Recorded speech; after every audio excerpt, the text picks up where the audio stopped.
Welcome back to Skyline Scales, and with the Wasatch Reptile Expo coming up next week, I thought this time it would be a great idea to talk about how to prepare for a reptile expo. I've got 7 general rules that I usually follow when I go to any reptile expo, and here they are. The first rule I'd say to follow is to set yourself a budget. For every animal I get, I've got to save up for a little while to get it, and so I only have so much money allotted to give to this animal. I keep at least 100 of that back in savings for emergency vet bills or other emergencies that I didn't see coming. To help myself stay in budget, I like to carry my stuff in cash. I'll keep it in a hidden pocket that's hard to reach to, that is a lot harder to steal if there's crazy people. But keeping it in cash, or keeping even a silly trick I've learned is I keep Monopoly money cash with me. And so then when I spend that money at a booth, I'll take that Monopoly money out of my envelope, and then I know I've spent that much. If all the Monopoly money's out, then I can't spend any more. I've got to stop. Probably even leave the building since it's reptiles. Alrighty, my second rule that you need to follow is to know what you want. Don't just go to a reptile expo going, I want a new pet. Well, let's see what's there. Of course, explore, see what there is to offer, and have fun, but know what you came to the expo for. If you come looking for any random animal, you could take an animal home that you thought was really amazing, but you get it home and you realize, I don't have everything to take care of this, or this is way too much for me, why did I do this? So knowing what you want ahead of time really helps. Make a list of the supplies that you'll need.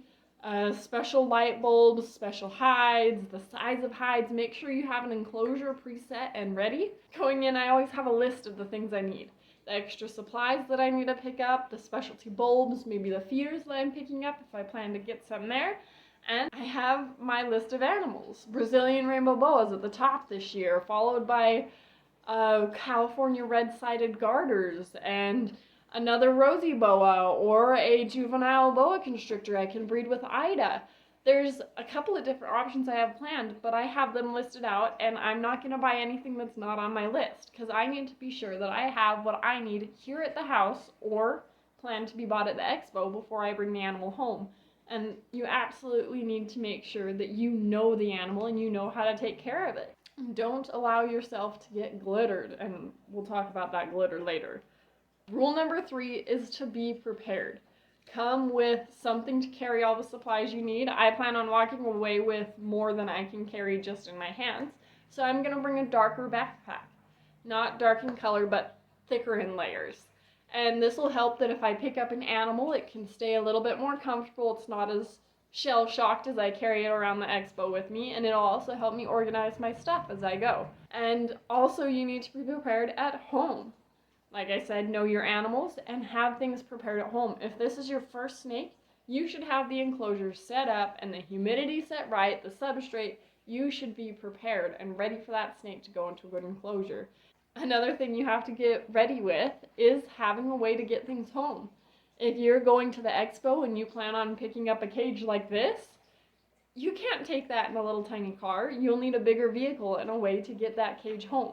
So think about what you're bringing home and how you're bringing it home. Rule number 4 going into expos is to be an inspector. When you get animals and things, these things have been held by hundreds of people. They've been moved, they've been jostled, they may be a little stressed, and not every single breeder is guaranteed to be knowledgeable, to be trustworthy, or to have good animals. A lot of breeders are specific that they don't want you to hold their animals until you buy them. But I strongly encourage that you take the animal out and you hold it before you give them money. Let them know you're extremely interested in this animal and you want to take it home with you. But you can't do that until after you've held the animal. And I say this because animals can look different in their little containers than they do in your hand. Last year I pulled a pair of boa constrictors from the Reptile Expo, and they looked beautiful and completely healthy in the container, but then when I took them out, they were so thin. I was worried that one of them wasn't even going to make the drive home with me because he was just thin and sickly and not healthy, and I couldn't see this until I had bought him, gotten back to my meeting place, and taken him out of the container. when I took him out, I was able to see how thin he was and how bad of a shape he was in, and I instantly regretted my purchase. Rule number 5 is to know how to bargain. Like I said, the world's not rich. We've got to pinch pennies wherever we can. But remember, don't bargain disrespectfully. If you walk up and see a beautiful boa constrictor that's $300, don't walk up and go, "Oh man, that's gorgeous, I'll give you 50 bucks."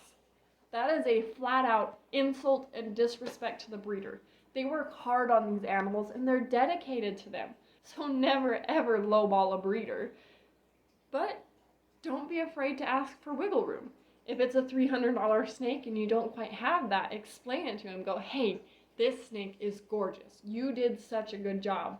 Could I maybe do $250 or $275? But don't pinch the breeders. Don't push them, and don't make them feel like their snakes are any less, because they put so much work into these animals. So if you need a bargain, bargain respectfully. Don't push your price. Don't tell them they're wrong for selling the animal that much. They put the price on their animals and how much value they put in their animals, not what you value the animal as. Rule number 6 is knowing who you support. I have been to the Wasatch Reptile Expo before, and it was a blast, and most of the breeders took amazing care of their animals and they treated them with respect, but there were 1 or 2 booths that I wasn't very pleased with, and I refused to buy things from them. Sometimes it's not pleased with the way they were taking care of their animals. I'm kind of picky on this, but I hate it when people push a purchase of an animal. Don't push the purchase of an animal, because you need to be sure that the person taking that animal knows the animal and knows how to take care of that animal. I don't like to support people that don't take care of their animals, that push purchases, or have no idea what they're talking about.